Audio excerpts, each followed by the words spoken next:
ce fameux enfant, cet adolescent qui se souvient de tous les trucs dont il a besoin de se souvenir pour sortir, aller rigoler avec ses copains et faire la fête, mais qui, par contre, a oublié que vous lui avez dit de passer par le supermarché en revenant. Cette mémoire sélective, c'est un problème chez les ados. Le document.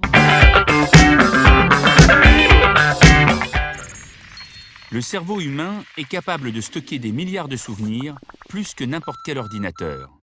Mais la mémoire est sélective. 90% des informations perçues dans une journée sont effacées. Bonjour Johanna. Bonjour Bernard. La mémoire sélective de mon ado insouciant. Que faire? Ah, insouciant, c'est vous qui le dites. Insouciant ou est-ce que c'est de la négligence? Alors, comment gérer le sujet? Arrête avec tes questions, on n'en peut plus. Par pitié, je t'en prie, sois cool. Alors, c'est un vrai sujet parce que c'est une plainte qui revient tout le temps chez les parents. Et d'ailleurs, des fois, ils en parlent même avant. Et n'oublie pas, comme d'habitude, hein, je te connais, avec le soupçon qui va avec, etc. Et n'oublie pas de ramener tes trucs parce que c'est sûr que toi, tu ne vas pas oublier de monter ton vélo. Et effectivement, nos adolescents, très souvent, ont une mémoire un peu sélective. Très, très développée concernant leurs activités nocturnes, leurs rigolades et leurs jeux vidéo. Alors là, vous ne les verrez jamais sans leur portable. Ah, ils ne vont jamais l'oublier. Par contre, si vous avez dit « t'amènes ça à grand-mère, n'oublie pas », vous pouvez être sûr de récupérer le sac. Et encore plus si c'est un sac poubelle qu'il fallait jeter avant de descendre de la maison. Ce qui est surtout troublant, c'est que tu ne sais pas si c'est un problème d'attention ou si des fois, il se moque de nous, quoi. Tout simplement, il n'a pas envie, donc... Alors, on va étudier les deux aspects. Si déjà on a parlé des deux aspects de la question, commençons par le second, c'est-à-dire l'histoire de « je me moque un peu de vous ». Oui, je pense qu'il y a une façon de l'adolescent de protester et qui passe par « j'ose pas te dire directement non ». J'ose pas non plus m'opposer systématiquement. C'est beaucoup plus facile pour moi de dire « ah, j'ai oublié. Ah ouais, mes devoirs, ouais, t'as raison, j'ai complètement zappé. » Aujourd'hui, on ne dit plus oublier, on a zappé. Mais quelque part, je pense que oui, c'est une forme d'opposition un peu à votre demande ou à votre exigence un peu. Je ne sais pas te dire non trop, j'ose pas trop, j'ai pas envie de me faire engueuler. Et finalement, ça passera d'ailleurs beaucoup mieux en disant, c'est de la même façon d'en dire je suis malade, de dire j'ai pas envie d'aller à l'école, on sait que ça passera pas. Par contre, je suis malade, il y a peut-être une petite chance. Donc oui, je pense qu'il y a une dimension qui touche à cette volonté de s'opposer, de dire non, de dire tu charges toujours, c'est toujours à moi que tu demandes et pas à mon grand frère, etc. Donc je vais oublier assez de fois pour te faire comprendre qu'il y a un truc qui marche pas bien. Par contre, et vous l'avez remarqué aussi, mémoire tout à fait brillante quand il s'agit de se souvenir qu'on a rendez-vous à 5 heures avec les copains pour jouer en réseau, pour souvenir de son portable, pour souvenir d'avoir mis le petit parfum qu'on met avant de sortir avec ses copains et tout. Vous n'aurez pas une faute, une mémoire absolument flamboyante. Donc ça, c'est pour le premier aspect. Bon, oui. C'est quand même naturel. Je pense qu'on fonctionne tous comme ça. On est tous plus attentifs à ce qui nous concerne, ce qui nous importe que... Oui, tout le monde n'est pas un des techniciens de l'équipe de Qualita qui se souviennent absolument de tout le temps. Il y a des cerveaux ici dans ce studio. Nous, les êtres humains normaux, on est tous un peu limités. On est tous un peu limités. Tous, on a un peu cette tendance qu'on a ramenée de l'enfance et de l'adolescence, cette espèce d'oubli quand on n'a pas envie de faire quelque chose. Ah, tu m'avais dit oui, effectivement. Alors, j'ai complètement zappé là aussi. C'était quoi D'ailleurs, le c'était quoi vient te trahir, parce que tu ne te souviens même pas des fois de l'ordre. Mais est-ce qu'il n'y a pas un truc qui va un peu plus loin que ça? C'est-à-dire, est-ce qu'il n'y a pas une espèce d'oubli presque automatique des trucs qui nous embêtent, un peu comme il y a un déni de choses qui nous ont gênés dans le passé, c'est-à-dire dans le fonctionnement neurologique un peu de la mémoire. Mais est-ce qu'on peut éviter ça en amont et s'assurer que lorsqu'on demande quelque chose à l'ado, le oui, il est complet?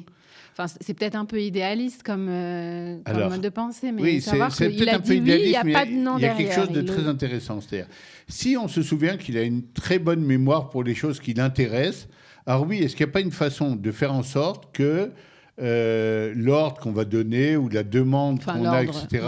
Non, des fois, c'est un ordre. Moi, ça m'est arrivé très souvent, surtout chez les enfants un peu glandeurs, dont on parlait un peu, ou un peu égoïstes, de dire « Non, c'est toi qui vas et maintenant, tu vas, tu me ramènes la boîte de sauce tomate, toi, pas quelqu'un d'autre, parce que ton enfant va toujours glisser. Ça. Mais demande à l'autre, il est libre, moi, j'ai des trucs à faire. » Mais je parle un peu, en fait, ici, maintenant, du fonctionnement un peu de la mémoire. c'est sûr qu'on a une meilleure mémoire quand un truc nous passionne ou nous intéresse. Un peu d'ailleurs, comme on a une meilleure écoute. Aller chercher la boîte de sauce tomate. Alors, c'est sûr qu'il n'y a pas un truc qui vous intéresse ici. Mais par contre, faites le test avec un enfant. Et on l'a vécu quand on était petit. Et tu pourras t'acheter un bonbon en même temps, un truc. Alors là, vous avez le bonhomme. Mais alors, motivé, brillant, déjà concentré sur l'objectif. Moi, je me rappelle que je fonctionnais d'ailleurs comme ça quand j'étais petit, même pour ma motivation interne. Aller chercher, on habitait au 4e étage, il n'y avait pas d'ascenseur dans les premières années chez nous à Paris.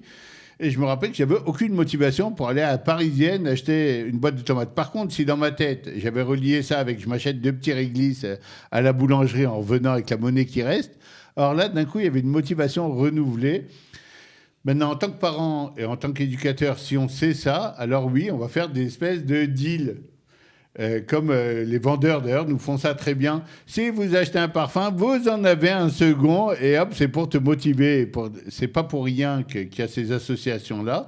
Parce que si le tout te semble sympa, finalement, ah ouais, c'est 2 petits tilleuls avec leur réglisse et le truc, alors là, d'un coup, ouais, j'ai bien envie d'aider ma mère, bizarrement. Oui, enfin, moi, j'aurais été plus dans le sujet profond de la chose, c'est-à-dire si l'enfant comprend pourquoi il doit participer à la vie familiale, peut-être qu'on aura moins ce genre Alors d'accord, alors tout à l'heure tu parlais d'idéaliste et je suis d'accord, mais là on aborde le sujet profond. Le vrai sujet profond, c'est qu'effectivement, si ton enfant arrive à être motivé autant pour les affaires de la maison, pour les affaires d'aider son prochain, aider son frère et sa sœur, aider au fonctionnement de la maison, etc. Non, sans être super motivé et comprendre que ça fait partie de la vie. On a tous, on habite dans une maison commune, on a chacun notre part. On a besoin, Johanna, tous, derrière la compréhension des choses, d'être motivé par la chose. C'est pour ça, par exemple, qu'on responsabilise les enfants. Pourquoi on fait ça? Non, c'est pas tellement élaboré parce qu'on a des besoins comme ça. Par exemple, on a un besoin, on le voyait dans d'autres émissions, on a un besoin d'être central. On l'avait vu avec l'enfant égoïste. On a un besoin d'être valorisé. Et donc, si la chose va répondre à notre besoin, eh ben, finalement, ça va être un peu le même effet que ces 2 petits réglisses ou ces trucs. C'est-à-dire, ah oui, vas-y. Par exemple, moi, je me rappelle que quand ma mère tournait les phrases en disant « Vas-y, parce qu'il y a que toi qui fais bien ça. J'aime quand c'est toi qui vas parce que tu n'oublies jamais rien. » Waouh, je me sentais investi comme un super-héros. Ma mère a confiance en moi et pas dans les autres obligatoirement parce qu'elle sait que j'oublie jamais rien. Et là, j'oubliais jamais rien. Et j'allais, je le faisais bien, etc. parce que je disais, ouais, j'ai été valorisé. Si on est valorisé ou responsabilisé, etc., alors d'un coup, la chose qui nous semblait un peu embêtante, soudain, elle vient nous flatter un peu notre ego. Et là, d'un coup, j'ai pas envie d'oublier obligatoirement. Et j'ai pas envie de dire non, j'ai pas envie de m'opposer parce que quelque part, tu m'as un peu flatté, tu m'as valorisé.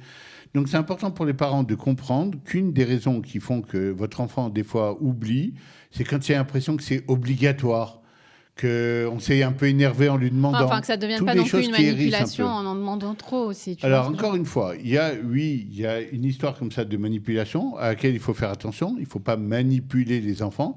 Mais par contre, des fois, d'abord, tu as le droit d'être un peu assertif, de demander. Ouais, c'est important. Moi, vous êtes gentil, j'ai tout nettoyé, j'arrange, je fais le repas ce soir. C'est pas pour me plaindre, mais vous avez le droit d'apporter votre pierre. D'un autre côté, la façon de le dire et de le tourner, essayez de le faire plus en responsabilisant, en demandant l'avis. Par exemple, vous savez qu'un enfant n'oublie jamais un truc dans lequel il a participé avec vous à l'élaboration. Moi, je suis pour ce qui s'appelle en ivrite le chitouf, c'est-à-dire le fait de toujours demander l'avis aux enfants, de toujours les faire participer, même sur où on va en vacances, parce qu'à partir du moment où tu as décidé, tu étais dans la décision, tu étais parmi les gens qui ont choisi, etc., eh ben, vous allez voir que la motivation revient, la mémoire revient très souvent. À partir du moment où tu as été impliqué, tu as été valorisé, tu as été responsabilisé, et c'est le truc que je veux retenir un peu, on le verra tout à l'heure. En tout cas, la chose à éviter absolument, c'est maintenant. Maintenant. Alors, Johanna, qu'est-ce qu'il faut éviter absolument pour donner la mémoire à notre enfant ? Tu me poses la question comme si j'étais une élève. Mais c'est une bonne idée. Je n'ai jamais été professeur. Il est grand temps. Non, en tant que personne qui est avec moi. Qu'est-ce qu'on doit éviter au niveau de la mémoire ? J'ai un trou de mémoire là. Ah, ben, vous voyez, donc je n'ai pas réussi avec vous à vous motiver assez. Non, moi, je vais retenir une ligne principale. Ce qu'on doit éviter au niveau de la mémoire, c'est d'abord de perdre la mémoire. Mais c'est surtout d'éviter de dire à notre enfant tout le temps, tu es coupable de quelque chose. Cette volonté de culpabiliser un peu l'enfant est un peu gênante. Ah, encore, t'as oublié. Eh ben, toi, dis donc, t'as une mémoire sélective. Hein, pour les choses, on a compris. Oui, l'enfant, il fonctionne un peu comme ça. Il va être plus motivé, il va avoir une mémoire qui fonctionne mieux quand il est vraiment intéressé par la chose, parce qu'elle le grandit, parce qu'elle l'intéresse. Eh ben, c'est pas grave, aller dans ce sens. C'est pas de la manipulation, c'est de la compréhension du fonctionnement. Si vous avez compris comment les gens fonctionnent, comment votre enfant fonctionne, ben oui, tournez un peu la phrase différemment. Au lieu de la tourner négativement, style, ah, eh ben, toi, ah, t'es là, eh ben, tiens, tu te souviens ce que je t'avais dit et tout, tiens, je veux t'impliquer, rentrez-les. Et je vous assure que plus l'enfant est responsabilisé, valorisé, etc., plus c'est facile pour lui de ne pas oublier. Au contraire, il va même s'en faire un point d'honneur à ne pas oublier. Donc faites attention à ça et n'arrivez pas à culpabiliser, c'est pas la peine. Par contre, le point qui est très important et qu'il faut retenir, c'est maintenant. Alors Johanna, avez-vous retrouvé la mémoire ? Moi, j'aurais rajouté qu'il faut les aider parce que de toute façon, on est dans une société, on est tellement sollicité, il y a tellement de sources d'informations qu'on a tous des petits problèmes de mémoire sélective. Et quelque part, si c'est tellement important pour nous, je pense que ça ne nous coûte rien en tant que parents de faire un petit rappel. Je te rappelle, je suis super d'accord avec vous et j'applaudis des deux mains. Vous vous êtes retrouvés, Johanna. C'est super important, cette histoire-là. Oui, il faut les aider. Oui, la société d'aujourd'hui, il n'y a pas que les problèmes qu'on a soulevés. On a notre attention, notre mémoire est attirée par un tas de choses. On a trop de choses dans la tête. Trop de choses qui se bousculent. Il faut les aider d'abord à mettre de l'ordre un peu. Il faut les aider à redéfinir un peu les priorités, même de ce qui est le plus important pour nous. Pas seulement notre jeu vidéo, notre maison, notre famille, nos parents, nos frères et sœurs, etc. Et quand on a remis un peu de l'ordre, faire ce qu'on a dit, c'est responsabiliser, valoriser notre enfant. Et vous allez voir que tout à coup, vous allez résoudre le problème sans avoir fait de grandes guerres, sans vous être battu avec qui que ce soit, simplement parce que vous avez remis les choses à leur place. Et Johanna, je vais prendre votre phrase comme conclusion, aidez-les. Nous, on est des grands et on est pourtant pas mal perdus aussi. On oublie pas mal de choses. Des petits rappels, des fois, c'est pas forcément On oublie une aide. nous-mêmes les clés de notre voiture. On les a mis. On a garé la voiture sur le parking. J'ai un copain qui a passé la journée à essayer de retrouver où il était garé. Donc, ça n'arrive pas qu'aux adolescents. On a trop de choses dans la tête. Il faut vider un peu. Il faut remettre de l'ordre. Il faut se calmer surtout. Il faut arrêter d'accuser à droite et à gauche, à tort et à travers tout le monde. Parce que quand on accuse quelqu'un, on veut cacher aussi des fois sa propre culpabilité. Des fois, c'est nous qui avons mis un peu trop de pression sur notre enfant et donc il oublie des choses parce qu'il est un peu en panique aussi. Et à partir du moment où on retrouve un comportement normal et normatif, eh bien, on retrouve absolument la mémoire. C'était un bon enseignement, Johanna. Merci d'avoir été avec moi aujourd'hui. Merci à tous les techniciens qui étaient avec nous comme chaque semaine pour nous permettre de sortir le meilleur de nous-mêmes. Et merci à vous qui êtes là régulièrement pour nous suivre et pour apprécier plein l'ado. Et on le voit dans les résultats qu'on a dans les réseaux sociaux. Merci à vous tous. À la semaine prochaine. Au revoir.